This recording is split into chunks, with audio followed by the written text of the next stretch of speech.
салом алайкум дӯстон, бародарон ва тамошобинони азиз. Бародарон, дар навори имрӯза 10 мошини фурӯшӣ ҳастанд ки мошинҳои арзон бо нархҳои дарсар ҳастанд.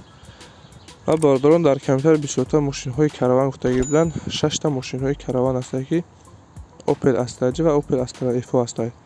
бародарон, видеоро то охираш тамошо кунед, ба видеонавори мо лайк гузоред, дар комментариё нависед ки ба шумо кадом намуди мошинҳо дар кор ҳастед. Дар видеоҳои оянда ҳатман пешкаштон мегардонем. ва касоне ки чунин мошинҳои фурӯшӣ дошта бошанд, метавонанд дар номрои имо WhatsApp мо ки дар рӯи экран мебурояд сурат ва маълумоташро равон кунед. Дар видеои оянда ҳатман пешкаши харидорон мегардонем. мо боша видеонаворро сар мекунем, то охираш тамошо кунед, аз нархҳои мошинҳои имрӯза бохабар шавед. ва касоне ки дар канал меҳмон ҳастанд, хоҳиш мекунем обуна шуданро фаромӯш накунед ва имкон бошад видеои моро дар имо WhatsApp-атон падилитсия кунед. раҳмат бародаро барои дастгирӣ, барои лайк падилитсия карданатон. аз дастгири ҳар яки шумо миннатдор ҳастем. мегзарем ба қисми эълонҳои имрӯза. бародароне ки борҳои барои Тоҷикистон равон кардан доред, марҳамат, рақамое ки дар рӯи экран мебинед, бародаро рафта худшон мегиранд аз территорияи Москва ва Московский област ба шаҳри Душанбе, шаҳри Кӯлоб, Бухтари Ёвон ва Кӯйбеш қариб ки ба ҳама минтақаҳои Тоҷикистон бурдан мерасонанд. марҳамат, касоне ки ҳамин хеле мошинҳо дар кор ҳастанд, рақамҳои бародар рӯи экранда ҳастанд, занг занед, маълумотҳои бештара аз худи бародар дастрас кунед.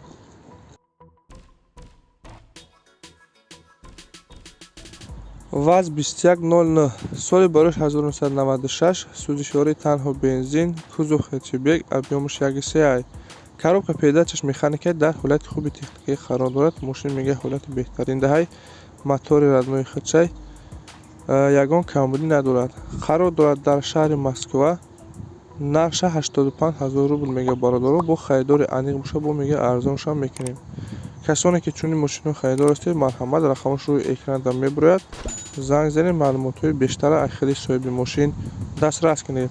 бародарон, ки ҳамин мошинҳои фурӯшӣ дошта бошед, метавонед дар номрои имо WhatsApp мо сурат ва маълумоташро равон кунед. дар видеои оянда ҳатман пешкаши харидорон мегардонем.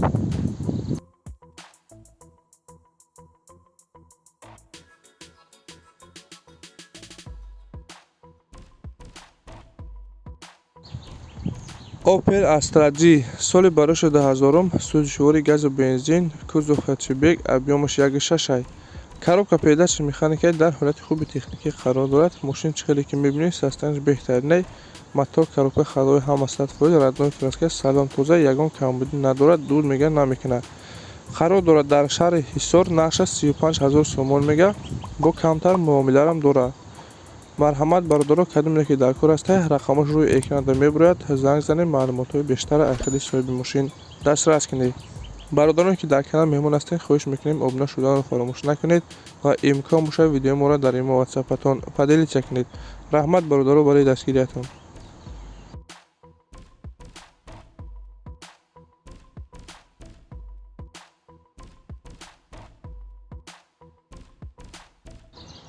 Opel Astra F соли барош 1995, сӯзишворӣ газу бензин, кузов хэтчбек, объёмаш 1.6. коробка передачаш механикаи дар ҳолати хуби техникӣ қарор дорад. мошин состоянияш мега хубай, моториш беҳтаринай, дуд намекунад. мошин 95 соли, ранги 97 кардагиаш, состоянияш беҳтарин. қарор дорад дар ноҳияи Колхозобод. нарша 22 000 сомон мега. харидори аниқ боша бо мега арзоншон мекунем. вариантҳои алиширам ҳастед бародаро ки ба ягон караван мега алишам мешавад. марҳамат, бародаро, кадоме ки каравани алишӣ доред ва рақамҳои бародар рӯи экранда мебурояд, занг занед, вариантҳоро пешниҳод кунед.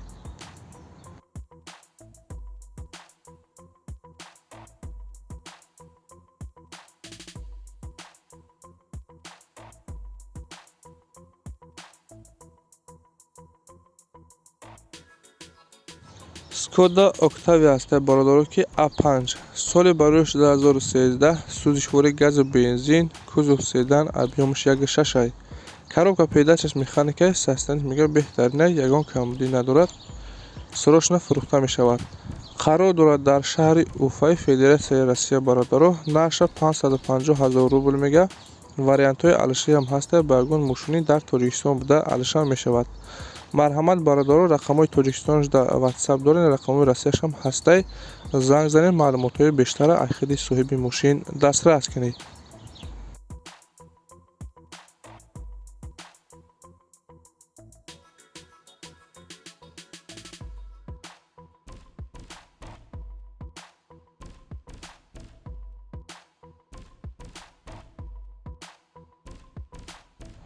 Opel Astra G караван аст бардоро ки дар километр 27 хоҳиш кардагӣ буданд.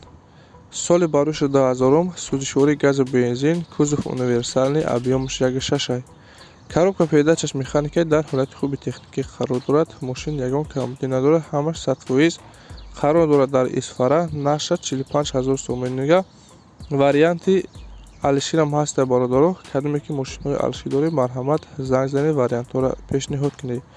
ва ягон та мега харидори аниқ боша, бо ба мақсад ки суммам арзонтаршам мекунем.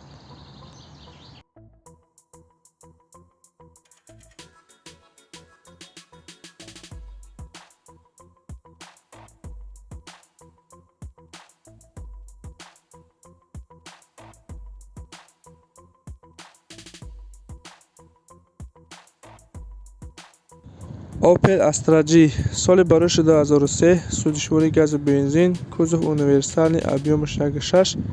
коробка передачаш механикӣ дар ҳолати хуби техникӣ қарор дорад. Мошин дар беҳтарин ҳолати техникӣ мега. Мотораш инжектор, 4 та баллони нав, ходовои коробка мотор ҳамаш 100%, ягон камбудӣ надорад. Документош пӯчидагиянд. Тонировкаш 5 моҳа муҳлат дорад. Гази Euro 4. мошин қарор дорад дар шаҳри Кӯлоб, наша 54000 сомон мега. харидори аниқ боша, бо мега арзонаш мекунем. марҳамат рақамаш рӯи экранда мебурад. занг занед маълумотҳои бештара аз худи соҳиби мошин дастрас кунед.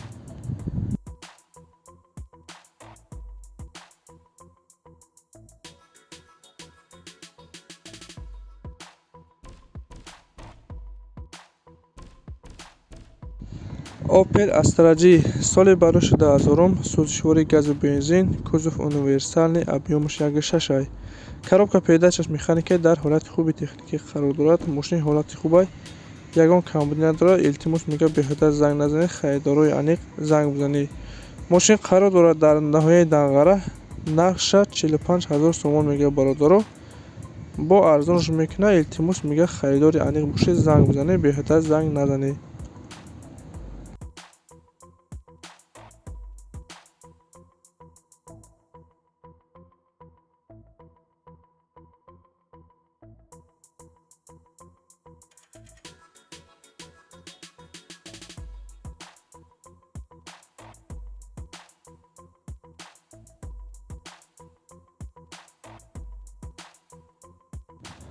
Opel Astra F караван аст бародаро ки соли барӯши 1993, сӯзишворӣ газу бензин, кузов универсалӣ, объёмаш 1.6.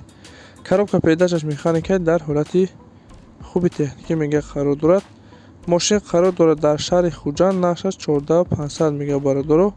кадоме ки харидор ҳастед, марҳамат рақамаш рӯи экранда занг занед маълумотҳои бештара аз худи соҳиби мошин дастрас кунед. бародароне ки дар канал меҳмон ҳастед, хоҳиш мекунем обуна шуданро фаромӯш накунед ва имкон боша видеоморо дар имо ватсапатон поделитсия кунед.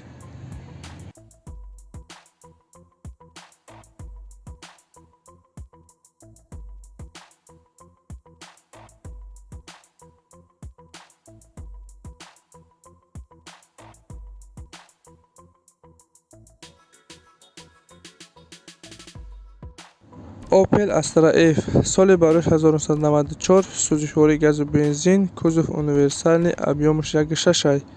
коробка передачаш механикӣ дар ҳолати хуби техникӣ қарор дорад. 4 та баллони нав, аккумулятори нав, техосмотрш мега 1 сола муҳлат дорад.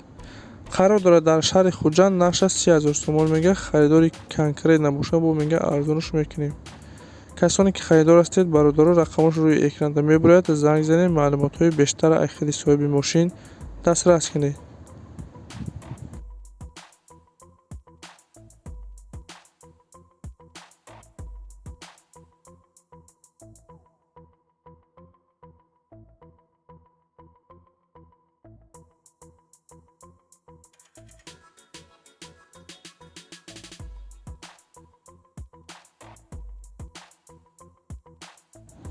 Opel Astra F соли барӯши 1997, сӯзишворӣ газу бензин, кузов универсалӣ, объёмаш 1.6. коробка передачаш механикӣ дар ҳолати хуби техникӣ қарор дорад. мошин состоянияш беҳтарин аст. мотор, коробка ходовои ҳамаш 100%, 1 сола ҳуҷҷат дорад. нав мега краска кардагиам, ягон камбудӣ дида намешавад дар мошин. қарор дорад дар шаҳри Ваҳдат нақша 30,000 сомон мега. Харидори аниқ боша бо мега камтар арзонша мекунад. Касоне ки харидор ҳастед, марҳамат рақамаш рӯи экран мебурояд. Занг занед, маълумотҳои бештара аз ходи соҳиби мошин дастрас кунед. бародаро, ин ба 10 та мошине ки мо дастрас кардем ва пешкаши шумо гардонидем. ҳамин хел мошинҳои фурӯшӣ дошта бошед, метавонед дар номарои имо ватсапи мо сурат ва маълумоташро равон кунед. Дар видеои оянда ҳатман пешкаши харидорон мегардонем. ва касоне ки дар канал меҳмон ҳастанд, хоҳиш мекунем обуна шуданро фаромӯш накунед ва имкон бошад видеои моро дар имо ватсапатон поделиса кунед. раҳмат бародаро, барои дастгирӣ, барои лайк поделиса карданатон. аз дастгири ҳар яки шумо миннатдор ҳастем. Дастгирии шумо пешрави мо ҳастай. хайр то видеои оянда.